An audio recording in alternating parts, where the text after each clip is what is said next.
Okay, so today I will outline briefly our recent research efforts towards leveraging adversarial learning to boost the performance of recommender systems. So here is the outline of my today's talk. First, I will give a very brief introduction to the background and the motivation of our work. And in the second part, I will overview some of our recent work along this direction. So first, I will go through some background about the recommendation systems. So the research of recommender systems have been thriving in the past decades. The mathematical model behind the recommendation is rather simple, which is called the user item matrix model. This is one of the simplest abstraction of recommender systems. So the dataset contains a list of items, a list of users, and the rating scores given by the users towards some specific items. So such rating scores are known as user item interactions. The matrix is the most straightforward data source we can use to develop a recommender system. Moreover, the dataset usually contains some auxiliary information, for example, the attributes corresponding to the users and items. With such abstraction, we can define the recommendation problem formulae in the following mathematical forms. A set of users, items, and interactions between them are included. The goal of recommendation is to select a subset of items from the unobserved items for each user, so that the user's satisfaction can be maximized. In other words, a recommendation algorithm is aimed at designing or learning a utility function to better predict a user's preference towards a specific item. So the deep learning recently has been proved to improve the recommendation results, mainly from two perspectives. One is building a better user or item representation. Another is learning better user item interactions. From the static profile modeling perspective, deep learning gives us the following advantages. The nonlinear models are more powerful. The deep structures are capable of extracting more user item features. There are many existing deep neural networks that can be directly used onto the auxiliary information we just mentioned in the previous slide. From the dynamic profile modeling perspective, the deep models can learn better collaborative patterns, such as user item embeddings. The deep models, such as RNN or reinforcement learning, can capture the time-dependent interaction patterns. In recent years, so the adversarial training or learning has gained popularity in the recommendation research. There are two key issues to address in adversarial learning: the adversarial component, or how to generate the adversarial samples. So the adversarial components can be chosen as the input data or internals of the recommendation model. Using the input data as adversarial components is the most common option. The inputs can be the user item interaction matrix, user profiles, item attributes, and generated non-existent user items. While most previous works focus on the input data, some target at the internals of the model itself. For example, the pre-trained user item embeddings have been produced to enable the adversarial learning in recommendation. So as for the generation process of the adversarial samples, it can be classified as the hand-engineered and the machine-generated. So of course, the hand-engineered is barely used in today's research. So in machine generation, according to the discrete or continuous natures of the adversarial components, various approaches have been proposed. The first adversarial method in recommendation is proposed as an IRGAN, published in CGR, and I got the best paper award. And this paper, it generates the fake items. Many works then followed IRGAN, and they either apply reinforcement learning or the Gamble sampling for optimization. Recently, some works target at discrete input features and utilize greedy search to find the optimal adversarial samples. So another line of direction is the continuous approach. Most models modify the generators in GANs from CV or NLP to target at input auxiliary contents. Some models use various types of autoencoders to perturb the rating matrix, such as CF-GAN. Adversarial noise has been recently proposed to perturb the recommendation model internals, such as APR. So let's after quickly go through the background. Let's start from the first part. So second part, sorry. I will briefly introduce some of our recent research efforts. So for the most modern recommender systems, just assume the user's feedback as the ground truth when making recommendation, which is probably not true in real life. For example, the explicit rating scores given by a user could be contaminated by his misoperations, resulting in some unpredictable amount of natural noise that affects the recommendation quality. We call this as the passive noise because it's made unintentionally, different from the active attacks. So how to improve the robustness under these circumstances? One straightforward solution is to fill out the noise feedbacks. Another is adding the bias terms. So we are focused on the third type of solution, imposing the adversarial noise. So starting from the collaborative autoencoder, we then ask a question. So can we leverage the adversarial learning to enhance the recommendation performance?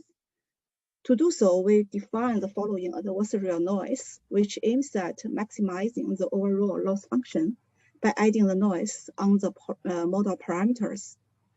The calculation of the adversarial noise can be approximated by the subsequent equation. So with the definition of the adversarial noise, here comes the question, where should the noise be added? So from the original collaborative autoencoder framework, in general, there are 4 different places to add the noise: the encoder weights, decoder weights, user embandings, and the hidden layer. So we then conduct experiments to investigate the input of the adversarial noise added on the different places. For comparison, we also add the white Gaussian noise on the same model parameters. We show the results on 2 different data sets, Moylan's and film plot. From the graphs, we can clearly see that when the adversarial noise are added onto the encoder and decoder weights, they have generated the maximal impacts. Therefore, we can conclude it is possible to use the adversarial noise to enhance the overall performance. So, equipped with the above findings, we now can form the adversarial collaborative autoencoder model. We first give the generic loss function, which combines the adversarial noise and the original noise into the minimax scheme. With regard to the top N recommendation task, here we only consider the implicit feedbacks so that the original model loss is a binary cross entropy loss. The adversarial parts of the total loss are called as adversarial regularizers and are controlled by 2 different hyperparameters. Next, we show the training process of our proposed model. The first part is the training procedure for pre-training the CAE model using the mini-batch general SGD algorithm. The second part contains a minimax scheme, which first minimizes the total loss with regard to the parameters of the original CAE model, and then calculates the adversarial noise using the approximated equation. Finally, we show our experimental results. We use 3 public available datasets in our experiments: Moylan's 1 million, child DVD, and film trust. After binarizing the data to generate the implicit feedbacks, we split the original datasets into training, testing, and validation sets, following the leave one out protocol. Here we show the proposed ACAE model. Our proposed model has the state-of-the-art recommendation performance among the selected top N recommendation baselines. Apart from the overall performance, we further investigate 3 different research questions of our proposed model. The first question we focus on is whether adversarial training really improves the recommendation performance. We can clearly see the graphs here showing the results on all 3 different datasets. Obvious improvements can be observed. The blue line. Pardon? Pardon? Someone stop. No worry, it should be okay. Yeah, continue. Oh, okay. The blue lines correspond to the original CAE model. Can you hear me now, right? Yes, I can hear you. Yeah. Okay. The blue lines correspond to the original CAE model without adversarial training, while the original lines correspond to the ACAE model we proposed.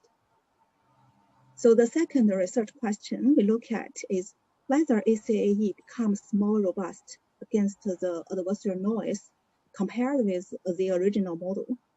To test this, we first train the ACAE model under different adversarial noise levels, and then add various levels of adversarial noise on the trained model to see the performance deterioration.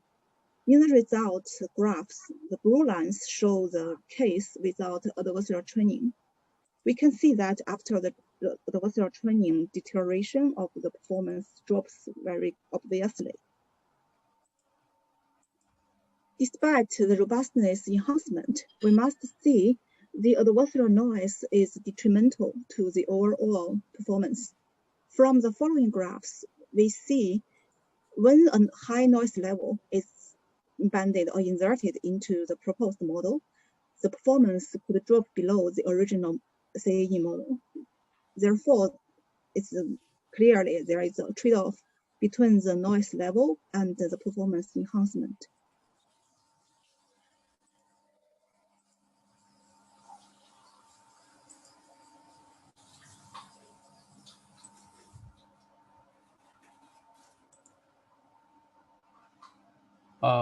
Lina, you have mute. Yeah, you need to unmute. Hi, Lina. Yeah.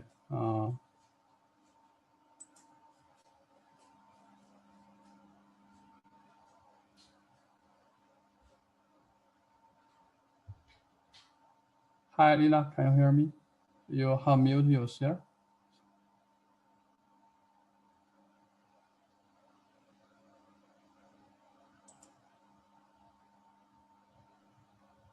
Okay. Yeah. Okay. Okay. Yeah. Okay. Yeah. No worry. Yeah, it's my mistake. It's my mistake. Yeah, no worry. Okay. Sorry. Yeah. Which one? Okay, the last research question. Okay.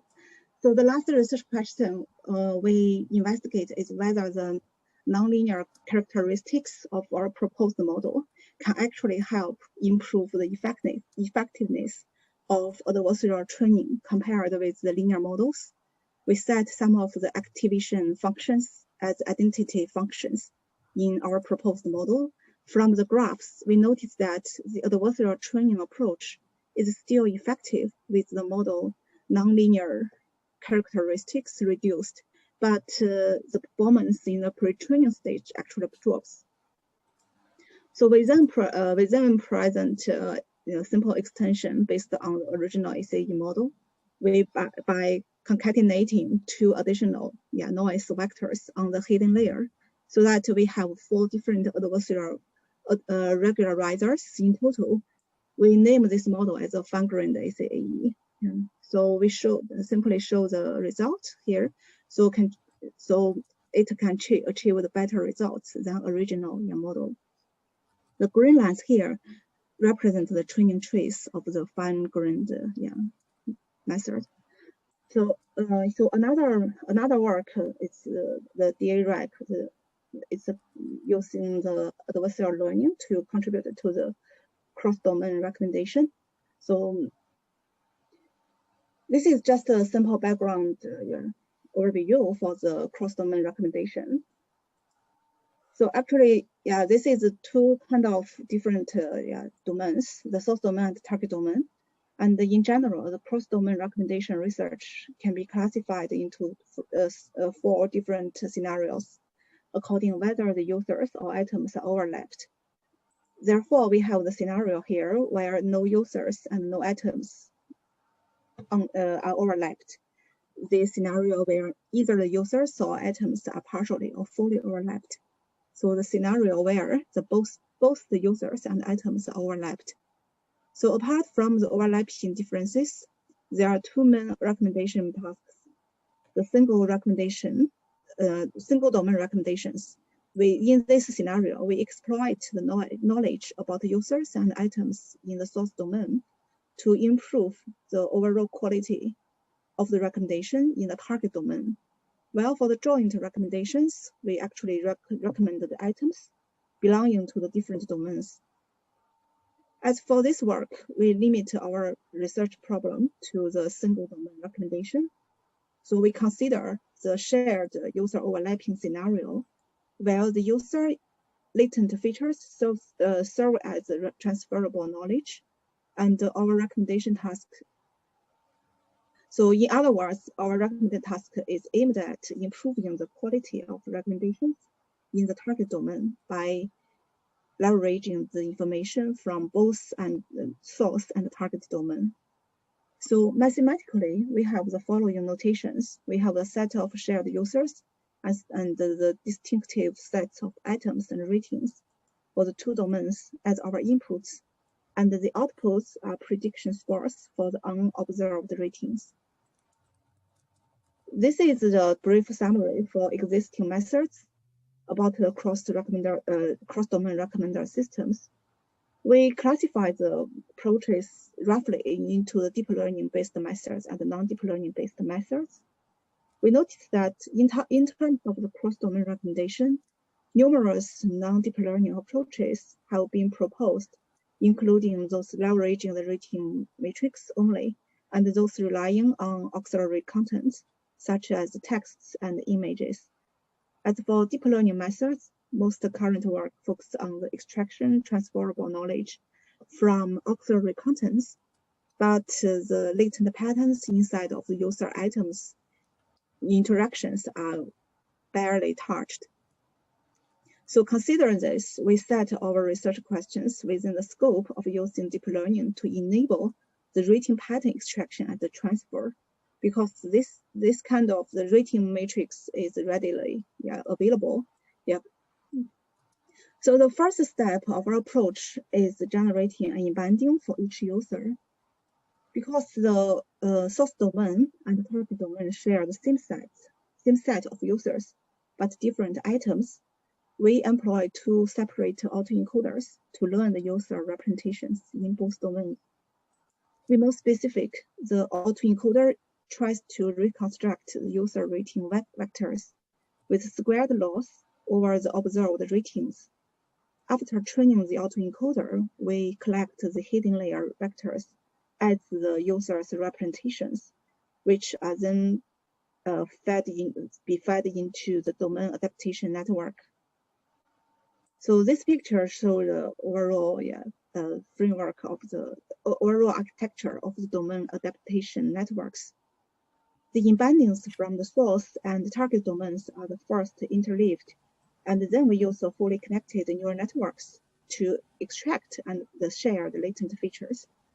Another 2 feed-forward neural networks are then applied to reconstruct the rating vectors for the 2 domains separately, which is called the rating predictor. We then use the 3rd neural network as a domain classifier that can distinguish the source embeddings from the target embeddings. So actually, it contains 4 different components. Under such architecture, we then can form it as a multitask learning loss function. We apply the square loss for the rating prediction task, and the boundary cross entropy loss for the domain classification task. Also the ordinary L2 norms as to be employed to alleviate the overfitting problem. Although we have the unified loss function for these 2 different tasks, the optimization objectives actually are different. We need to maximize the loss for the domain classifier so that the 2 domains are well separated, while minimizing the loss for the rating predictor to make accurate rating estimation. Therefore, we result in adversarial training scenario. So usually the adversarial training is performed under the minimax game, but to avoid such minimax game usually require. So we introduce a new different perspective, introduce a gradient reverse layer. So gradient reverse layer is a simple structure that can behave differently for the forward and the backward propagation. For the forward propagation, it acts as identity layer, while for backward propagation, it calculates the gradient for subsequent layer and then multiplies it with a negative coefficient. With GRL layer, the model can be trained using SGD-like algorithm. So we call the above the model as U-DAG, which has the following optimization objective function with GRL considered. Furthermore, the approach can also be applied on obtaining patterns from each item rating vector. In this case, we want to extract the unique patterns that can make the 2 domains as distinctive as possible. There is no need for the adversarial training. First, we describe the data sets we used in this experiment, just the popular data sets, and some basic experimental settings. We extract the subsets from the Amazon data sets where we consider the different product categories as the domains, and leave the data with only keep the data with shared users. We select 4 domain combinations, which make the categories as irrelevant as possible. You can see we picked some very distinctive categories. In the embedding training stage, we leave out 10% of the data as validation. And in the multitask learning stage, we leave out 80% and 90% for training. And the remaining data is evenly split for the testing and the validation. So this is showing the results. First, we examine whether the transfer learning is effective. So we select the following single domain recommendation approaches, which are applied on the target domain. And we show that in terms of the RMSE, our proposed model has the lowest value compared with the similar user-based method. For the RMSE, the lower the better. And for the atom-based version of the NeuRec, achieves the best performance among all the baselines. And also, we can observe the deep learning-based methods are actually better than the non-deep learning-based methods. That's also testify the role of the deep learning in improving the overall performance of the traditional recommender systems. And second, we noticed that the CoNet performs better than the user version of the NeuRec, because we just did a very brief analysis. The user-based NeuRec adopts the adversarial training to balance the extraction of the shared user rating patterns and the pursuit of the high rating prediction accuracy. However, the atom-based version achieved the best results. So the last work we just I will just briefly introduce the recent work just accepted by ICDM. So just to recall this picture for the adversarial learning in recommendation systems. So actually, there is no silver bullet. In this work, we aim at providing some new methodology. Yeah, instead of modifying an existing one to fit in some application scenario. So we first change our targets from embeddings into the user item interaction maps. Therefore, the CNN-based networks can be leveraged. And then we propose a novel adversarial noise layer for the adversarial map generation, which is different from the existing noise adversarial noise method. So we start to work on the outer product-based collaborative filtering. So this is a famous work and published in IIII. So in this model, give a user U and item I. The outer product between the user embedding and the item embedding is obtained to form the interaction map. So the interaction map is further fed into the CNN-based network called COB-ACF to reach a predicted rating score between the user and the item. So the details of this convolutional neural collaborative filter network are shown as follows. It actually contains 6 convolutional layers with fully connected layer as the last one to calculate the rating score. So the BPR loss is applied to serve as the optimization objective of this model. So with the user item interaction maps obtained, again, is designed. So here is here is an overview of our proposed model,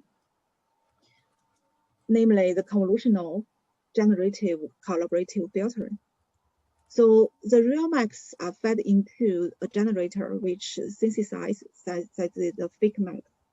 The aim of the generator is producing the interaction maps that are more effective in the rating predictions than the real ones. Due to the sparsity of the original user item rating matrix, previous works used some kind of imputation method to produce the missing values, such as CFGAN. Here, different from manipulating the input data, we directly operate in the latent space. Therefore, we guide the generator to synthesize better user item interaction maps, which are fed into a rating predictor to get a rating score. Same as the convolutional GAN configuration, a discriminator is applied to distinguish the real from the fakes. So the key part here is how to design the map generator. So one way is to use a noise vector as the source. This is a common thing in the GAN-based tasks. And here we propose another way, and the adversarial noise layer for the generator. So this noise has been proposed and used in the previous works, where a perturbation matrix is added onto the embedding matrix. The adversarial noise can then be calculated by differentiating the loss function with regard to the perturbation variable. In this work, we propose actually a different approach. So in a CNN, the output of each layer can be considered as a feature map, right? So we then add a perturbation matrix on each feature map and follow these equations to obtain the value of this perturbation matrix. We use a hyperparameter epsilon here to control the strength of the noise and the standard variation operation on the original feature map to smooth the additive adversarial noises among the different layers. So the previous approach has been proved to be very useful in the various linear models, such as the matrix and tensor factorization, where our proposed approach is targeted at CNN. So here we show the internal structure of the generator network, where both noise vector and the NNL are used to facilitate the fake map generation. The whole generator follows an encoder-decoder structure. So the noise vector serves as the mix-in within the encoder, and then the multiple NLs are actually applied in the low-dimensional latent space, and the residual blocks are inserted to extend the depth of the network. Here shows the discriminator. We designed two different discriminators.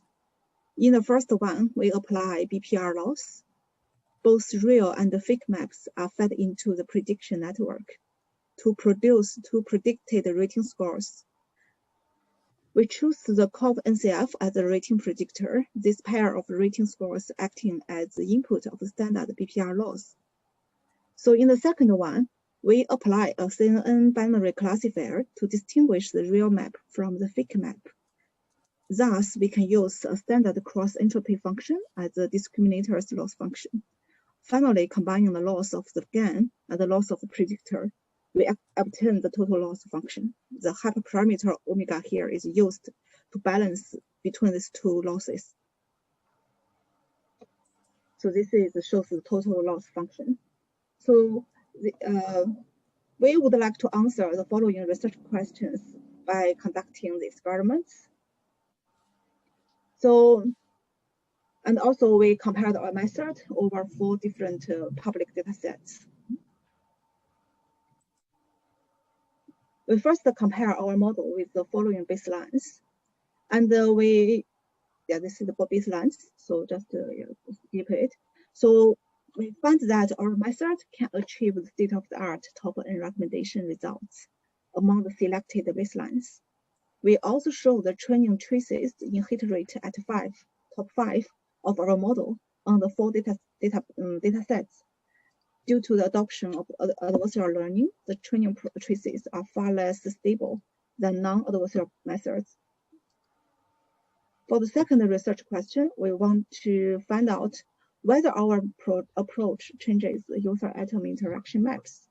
Here we show several interaction maps from different models and datasets, from which we can observe the apparent differences in the pattern.